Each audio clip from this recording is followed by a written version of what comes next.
My name is Ahmed. No, I'm playing. My name is Jay Lee.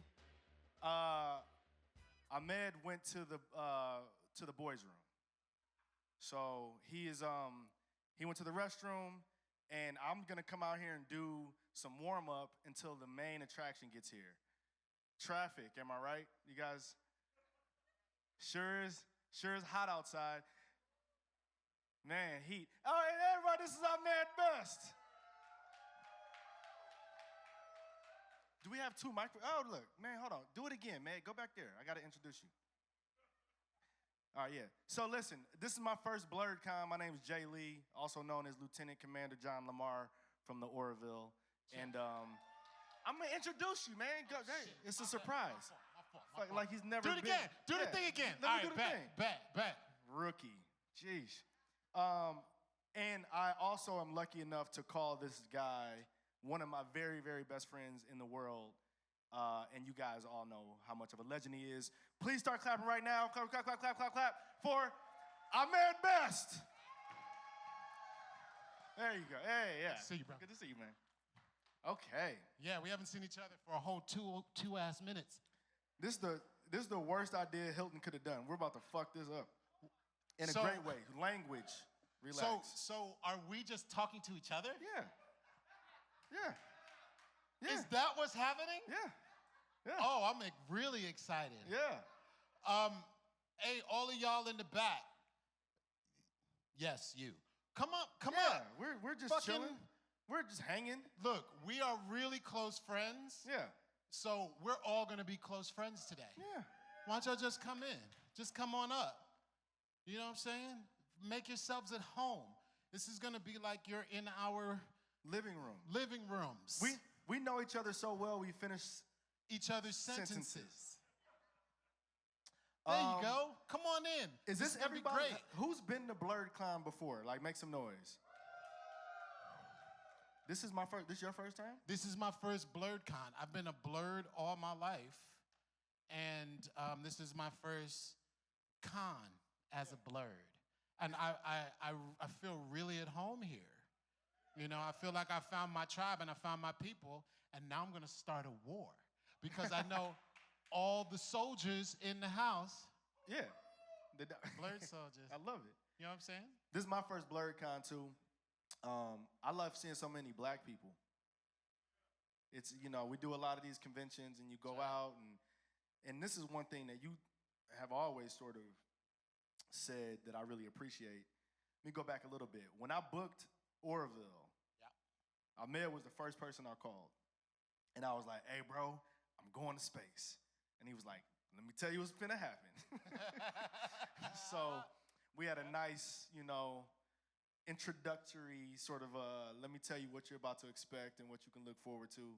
And one thing you always say is like, you know, black folks, we're in the future.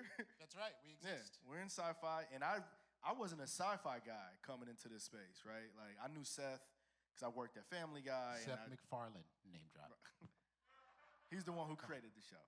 And so, yeah, I had no idea what I was about to get into. So I leaned on you a lot, sort of being in this sci-fi space and realizing how dope this place is. And it's been great for me so far.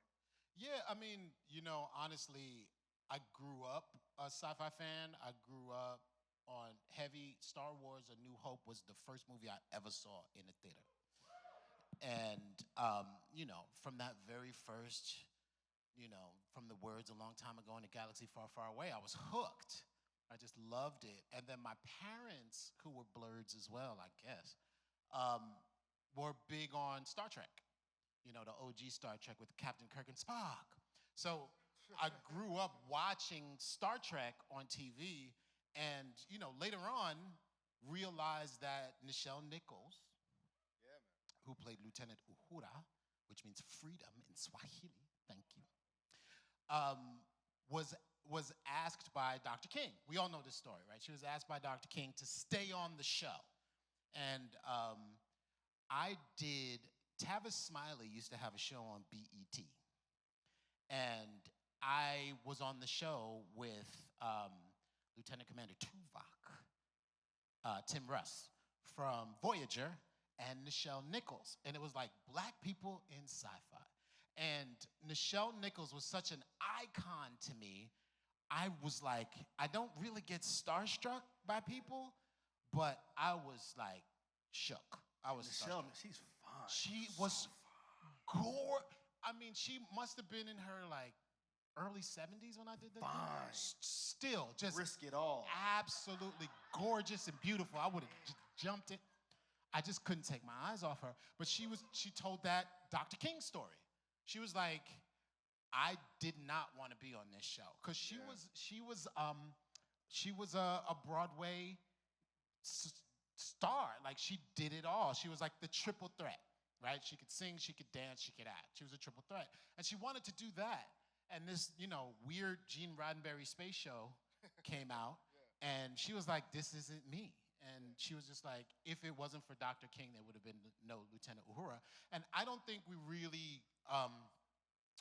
we don't really take that into account as much as we should, because I always felt like, Martin Luther King was probably one of our preeminent futurists in American history, let alone global history, right? He has this wonderful quote that says, "Nonviolence is the path to the beloved community," right? And as Black people, especially Black people at that time, we were trying to build the beloved community, right? But to see that nonviolence was the way there was an incredibly futuristic idea, right? Because at the time, it was just like, which side do you want? Are you side of Malcolm, the violence, or the, Dr. King, the nonviolence? And there was just so much in between, right? Well, you know what? Watch this. They always say I'm the king of segues, too. Boom. Nobody calls me that. But this or that, in the green room, we were talking about the force. And you said something which I thought was really interesting. It's not light versus dark. It's light versus light. Yeah. So I recently had a conversation with, name drop, George Lucas. And famous I did people. it. I did it. He's fancy. So he called me. Another drop. On my phone, boom. And he was like, yeah, everybody gets this force thing wrong. Everybody thinks it's the light side versus the dark side, and you balance the light side and the dark side. And he's like, no, the balance is the light side, right? The dark side is corruption. The dark side is get rich quick. The dark side is easy access. The dark side is hate, right? And the reason he created this whole thing, he wanted to let everybody know that God is love. And you don't really need to call it God, right? That's why he called it a force, right? It was this force.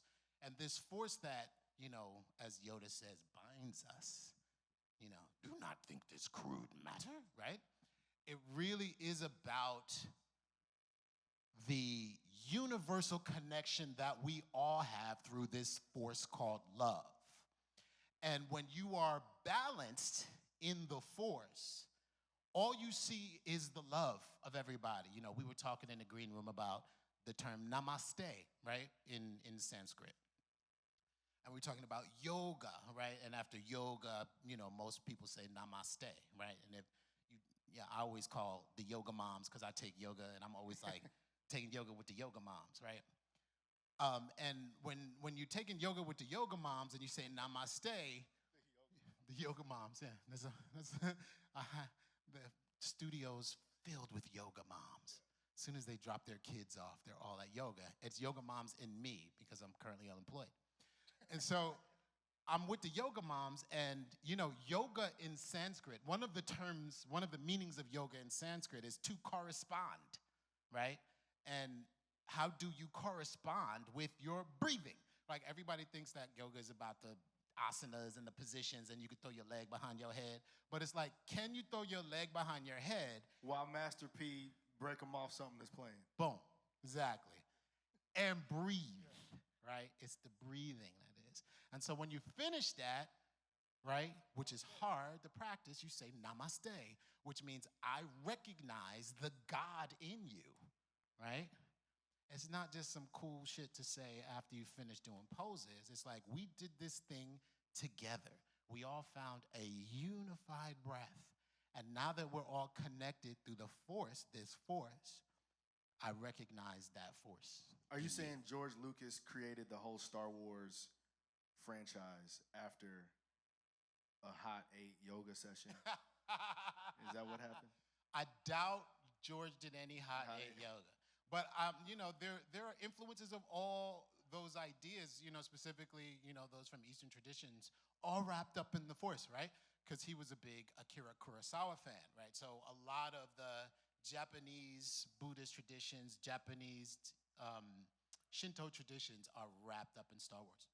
And so a lot of that has to do with all the materials that are in everyday objects. Japanese people have cemeteries for their electronics, right? So they bury their electronics in shrines. They have their shrines. So if you have like an old phone or an old computer, they'll go, we have to recognize the spirit or the soul in this old computer, right? And they have reverence for it, so they put it in a shrine.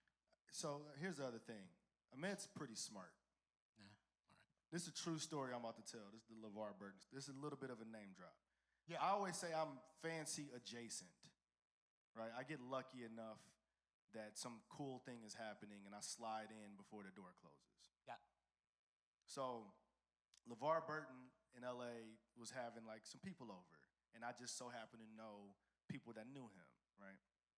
So we go, and it's a real chill night, have some wine, we're at LeVar's house, beautiful home, Emmys everywhere. The Kunta chains. Kunta chains, legendary, right? So I'm just like, wow, I'm at LeVar Burton's house, right? Yeah. So go to his back of his house, we're having wine, and there's this tree building out of the middle, like, of his house. Yeah. But it was this sort of outdoor area. And we're sitting there having wine, and I was like, man, that's a cool tree. Mind you, at the time, I was living in like a 1-bedroom apartment. I was like, you got a tree in your crib, bro. Like, this is really cool. Just trying to find something to say to him versus thank you for everything you do. So my dumb ass was like, you got a cool tree in your house, like he didn't know.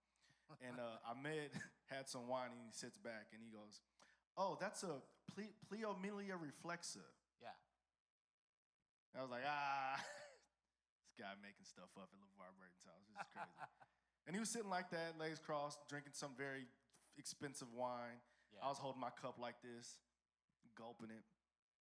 And he's like, no, that's what it is. Yeah. And he goes, yeah, I used to be, what was it, a botanist? What were you? Horticulturalist.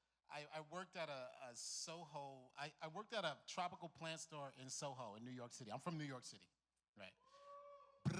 BX, baby, Bronx, stand up. So, New York City people, every time you're like, oh, you from New York? Oh, that's what's up. BX, baby, 104.73, son, what you got, kid? So I'm from New York, as you could just tell. Yeah. But I worked at a tropical plant store in Soho. I like learning shit, right? I'm a very good student. Like, that's one of my superpowers. I love learning shit. I love being a student. I can learn anything from anybody, from the youngest child to the oldest person, right? So I love learning shit. So whenever I learn something new, I'm just like, I just want to hold on to it. I just love it so much. And, one of the reasons why I was psyched to be Kelleran Beck in Jedi Temple Challenge and in The Mandalorian was because I wanted somebody in Star Wars to be psyched to be a teacher. Like, everybody else doesn't want to do it. Like, Obi-Wan really doesn't want to teach Anakin, right? Qui-Gon died, and he was like, you must teach the boy, right? And then he's like, fucking, I didn't really want to do that shit. And he teaches Luke because he feels guilty, right? He did say that. He's like, man, I ain't really trying to do that bullshit. I ain't trying to do that teacher bullshit. I'm a Jedi Knight, word bond, right? Yeah.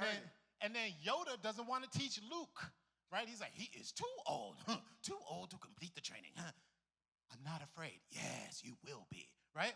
He doesn't want to teach. Nobody wants to teach nobody. And I was like, you know what? I'm going to be, I'm like, can I beat everybody in the galaxy? Yes, but I want to be here. I want to be with these younglings and the Padawans. And I also wanted teachers to have a superhero. Like, teaching is the most, honorable job that we can do all over the world. And teachers don't get any credit for it. Like, teachers don't They should be revered as the people who hold up society. But we don't do that, right? We don't do that. So I was like, I want teachers to have a superhero. And that's what Keller and Beck was. Keller and Beck is like a superhero for the teachers as a teacher, which is why it worked when I, saved Grogu.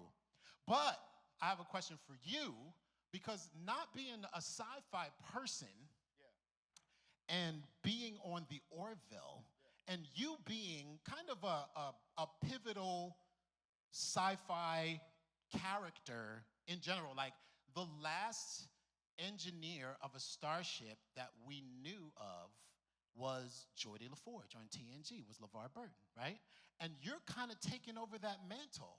And there was an episode where, Seth is like, why do you hide your smarts? Right? Oh, yeah. Which you guys don't know, and I know Jay Lee be playing like he's not, as gifted as he is, but this man right here is a prodigious classical piano player. He is an incredible chess player and a wonderful philosopher. And he's like St. Louis's, pride and joy, this thanks, cat. man. You know what I'm saying? Thanks, man. He really is one of St. Louis's favorite sons. Oh, man. You know what I'm saying? Like, he's a Yeah. wonderful human being.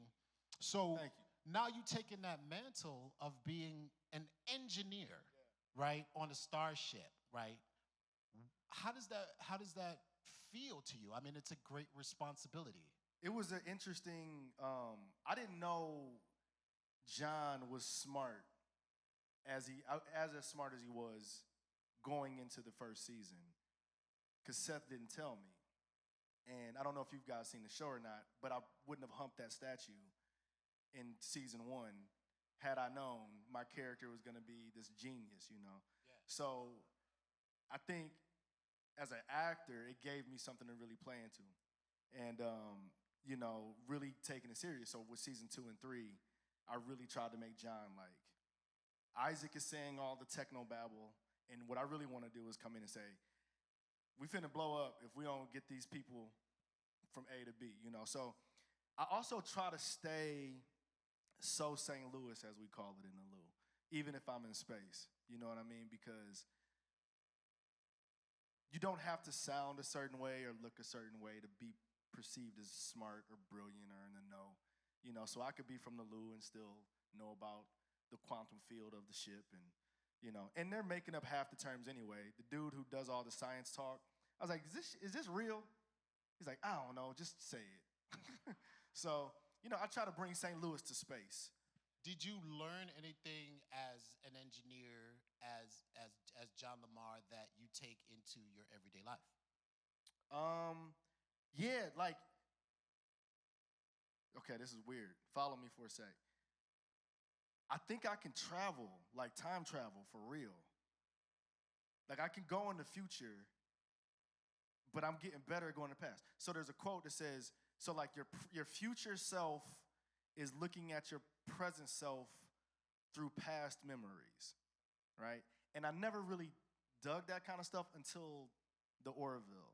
So now I go, oh, there's a future version of us, right, somewhere going. Remember that time we came out to DC and we're on the stage, and that will be a memory of the past.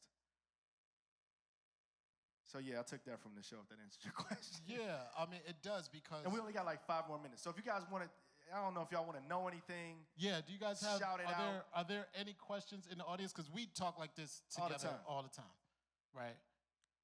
Yes, just shout it out. We'll repeat your question.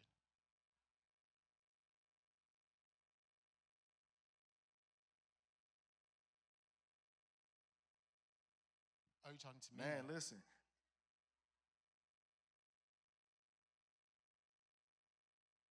Oh, can I say it real quick? There was a moment, and this fucking, excuse my language, this jerk sat on that episode in The Mandalorian that for over a year. Yeah, I couldn't say anything for a year. I was pissed. I saw that trailer, and man did that. I got chills, because Ahmed's a martial artist. But anyway, I didn't mean to, I just love that question, and that moment for me was like exciting. It was cool to get good reviews for once.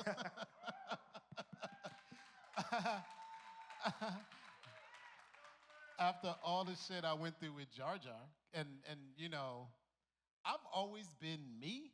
You know what I'm saying? Even as Jar Jar, like JD said, I've been a martial artist since I was 5 years old. So being able to swing some lightsabers around was wonderful. I almost didn't do it.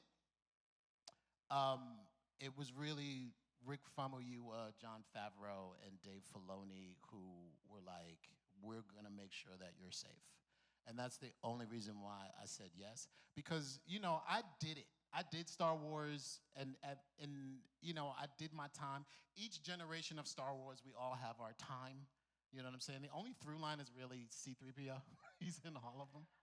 And Anthony Daniels would have it no other way. Let me put it that way.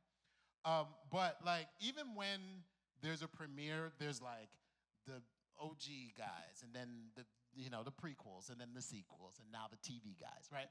So we all have our things, and I was just like, I'm actually cool being the prequel guy. I'm actually all right, you know? And I went through so much to get to an okay space, right?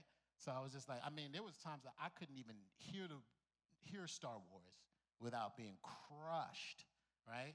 So when they called me, I was just like, I don't know, because this shit like takes over your whole things, and you know, I do other things, you know? But two things. One, they were just like, you get to show your martial arts. And I was like, bet. And then two, Carl Weathers was directing my episode. Yeah. And I was like, I'm gonna work with Carl Weathers, and don't call him Apollo Creed.